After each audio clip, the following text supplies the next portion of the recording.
ജീവപുസ്തകത്തിൽ എഴുതുന്നത്. ശ്രദ്ധിക്കൂ, ജീവപുസ്തകത്തിൽ പേരെഴുതി കാണാത്ത ഏവനെയും എന്ന് പറഞ്ഞാൽ ഏതവനെയും തീപ്പൊയ്കയിലേക്ക് തള്ളിയിടും. സ്നേഹിത, മരണം സുനിശ്ചിതമാണ്. ഇന്ന് താങ്കൾ മരിച്ചുപോയാൽ നിങ്ങളുടെ നിത്യത എവിടെ ചെലവഴിക്കും?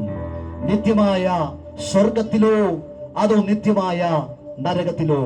ആകയാൽ പാപങ്ങളെ ഉപേക്ഷിക്കുക, യേശുവിനെ ഹൃദയംഗമായി കൈക്കൊള്ളുക, യേശുവിനോട് പാപമേറ്റു പറഞ്ഞ് ജീവിതത്തിൽ അവനെ കർത്താവും രക്ഷകനും ദൈവവുമായി ഹൃദയംഗമായി സ്വീകരിക്കുക. വിശുദ്ധ ബൈബിൾ നൽകുന്ന ഒത്തിരി മുന്നറിയിപ്പുകളുണ്ട്. അതിൽ ഒരു മുന്നറിയിപ്പ് ഞാൻ പറയുന്നു. വഴിയിൽ വെച്ച് നശിച്ചു പോകാതിരിപ്പാൻ പുത്രനെ ചുംബിച്ചുകൊള്ളുക. വഴിയിൽ വെച്ച് നശിച്ചു പോകാതിരിപ്പാൻ പുത്രനെ ചുംബിച്ചുകൊള്ളുക. സ്നേഹിത, നിത്യ നരകനായ വിധിയിലേക്ക് തള്ളപ്പെടാതിരിപ്പാൻ യേശുവിനെ ഹൃദയംഗമായി സ്വീകരിച്ചു കൊള്ളുക. ജീവന്റെ പുസ്തകത്തിൽ പേരുള്ളവരായി കാണുന്നവരെ, യോഗ്യന്മാരായി ജീവിക്കുന്ന, ഉടുപ്പ് മലിനമാകാതെ ജീവിക്കുന്ന, പവിത്രതയോടും വിശുദ്ധ ജീവിതവും നയിച്ച് ജീവിക്കുന്ന, വചനപ്രകാരം ജീവിക്കുന്ന വിശുദ്ധന്മാരെ തന്റെ അടുക്കിലേക്ക് ചേർക്കുവാൻ യേശു വാനമേഘത്തിൽ പ്രത്യക്ഷനാകും. യേശു കർത്താവ് ഇനി വരുന്നത് ഉണ്ണീഷിയായി പിറക്കാനല്ല. യേശു വരുന്നത് അത്ഭുതങ്ങൾ ചെയ്യാനല്ല. യേശു ഇനി വരുന്നത് ക്രൂശിൽ കയറാനല്ല. യേശു ഇനി വരുന്നത് പാപം കൂടാതെ യോഗ്യന്മാരായി ജീവിക്കുന്ന വിശുദ്ധന്മാരെ തന്റെ അടുക്കലേക്ക് ചേർക്കുവാൻ വേണ്ടിയാ. യേശു വിശുദ്ധന്മാരെ ചേർക്കാൻ വരുന്നതിനെ കുറിച്ചുള്ള വേദവചനം കൂടെ പറഞ്ഞ് ഞാൻ എന്റെ പ്രസംഗത്തിന് വിരാമമിടാൻ ആഗ്രഹിക്കുക. യേശു വരുന്നത് വിശുദ്ധന്മാരെ ചേർക്കുവാൻ വേണ്ടിയാണ്. വിശുദ്ധ ബൈബിൾ അതേക്കുറിച്ച് എന്തു പറയുന്നു? ശ്രദ്ധിച്ചു കേൾക്കൂ. കർത്താവ് താൻ ഗംഭീരനാദത്തോടും പ്രധാന ദൂതന്റെ ശബ്ദത്തോടും ദൈവത്തിന്റെ കാഹളത്തോടും കൂടെ സ്വർഗത്തിൽ നിന്നിറങ്ങി വരികയും ക്രിസ്തുവിൽ മരിച്ചുപോയ വിശുദ്ധന്മാർ ഉയർത്തെഴുന്നേൽക്കും. പിന്നെ ജീവനോട് ശേഷിക്കുന്നവരായ നാം രൂപാന്തരപ്പെടും.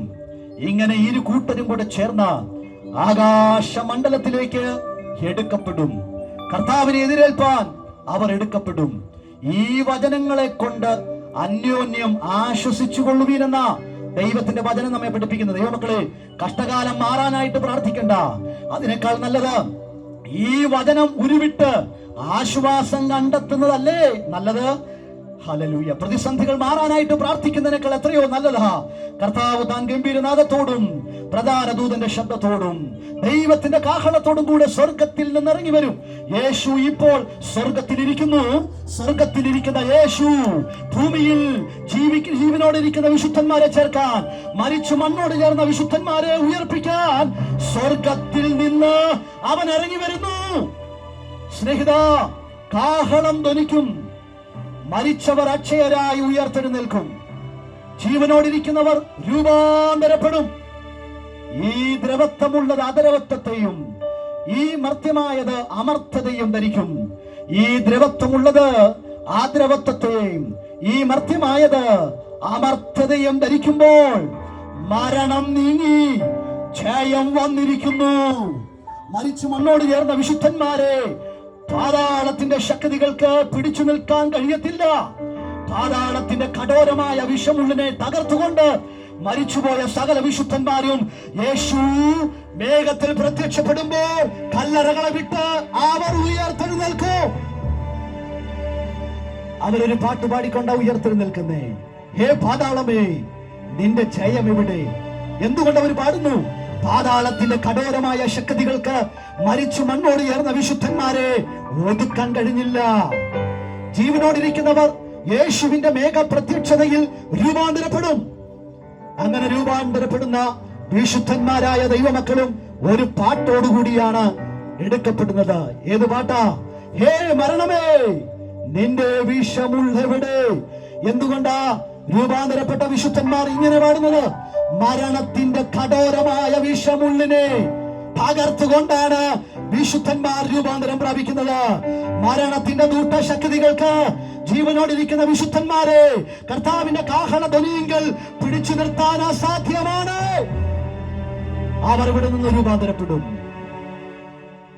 യേശു വാനമേഘത്തിൽ പ്രത്യക്ഷപ്പെടും. ലോക സംഭവങ്ങൾ അതെല്ലാം വിളിച്ചറിയിക്കുന്നു. യേശു മടങ്ങി വരും. പെട്ടെന്ന് കാഹളം ധ്വനിക്കും. നേരത്തിനുള്ളിൽ ജീവനോടിരിക്കുന്നവർ രൂപാന്തരപ്പെടും. കണ്ണിമയ്ക്കുന്നതിനിടയിൽ വിശുദ്ധന്മാർ ഉയർക്കും. വിശുദ്ധന്മാർ രൂപാന്തരപ്പെടും. രണ്ടു കൂട്ടരും കൂടി ആകാശമണ്ഡലത്തിലേക്ക് എടുക്കപ്പെട്ട് കർത്താവിനെ എതിരേൽക്കുകയാണ്. എത്ര സന്തോഷമുള്ള സുദിനമാണിത്. ഇന്ന് രാത്രി ആ നല്ല ദിനം പ്രത്യാശയോടെ വിശ്വാസ കണ്ണുകളാൽ കാണുന്ന ദൈവമക്കളെ, ക്ഷീണിച്ചു പോകരുത്, പതറിപ്പോകരുത്. വെല്ലുവിളികൾ വരട്ടെ, ഇല്ലായ്മകൾ വരട്ടെ, കഷ്ടപ്പാടുകളുടെ ദുരിതങ്ങളുടെ കയറ്റം വീണ്ടും നൽകട്ടെ. അധൈര്യപ്പെടരുത്. യേശു മടങ്ങി വരുമ്പോൾ നമ്മുടെ ഇന്നത്തെ കഷ്ടകാലമൊക്കെ മാറാൻ നേരമായി.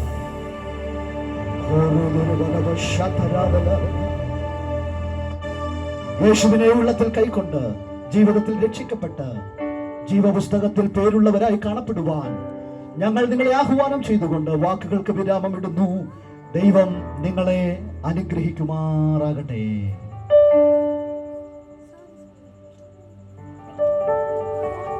ആമേൻ. ഹല്ലേലൂയ. അതിശക്തമായി ദേശത്തോട് ദൈവവചനം വിളിച്ചു പറയുവാൻ ദൈവദാസനെ ദൈവം ബലപ്പെടുത്തുന്നതിനായി നമുക്ക് സ്തോത്രം ചെയ്യാം. ഹല്ലേലൂയ. ദേശനിവാസികളെ ഞങ്ങൾ ഒരിക്കൽ കൂടി വിളിച്ചു പറയുന്നു, ഈ വചനം നിങ്ങൾ ഇനി കേട്ടത് പറയാതിരിക്കുവാൻ. സത്യവചനം ഇവിടെ ഘോഷിക്കപ്പെട്ടിരിക്കുന്നു. ലോകരക്ഷകനായ യേശു ക്രിസ്തുവിനെ ദേശത്ത് ഉയർത്തിയിരിക്കുന്നു. ദൈവം നിങ്ങളെ അനുഗ്രഹിക്കട്ടെ. മനസ്സ് തുറന്ന് ദൈവത്തെ സ്വീകരിക്കുവാൻ നിങ്ങൾക്ക് മനസ്സുണ്ടെങ്കിൽ നിങ്ങൾ രക്ഷിക്കപ്പെടും. ദൈവം നിങ്ങളെ ധാരാളമായി അനുഗ്രഹിക്കട്ടെ. ആമേൻ. ഹല്ലേലൂയ. അപ്പോൾ നമുക്ക് എല്ലാവർക്കും എഴുന്നേറ്റ് നിന്ന് ഒന്ന് രണ്ട് കോറസ് ഹല്ലേലൂയ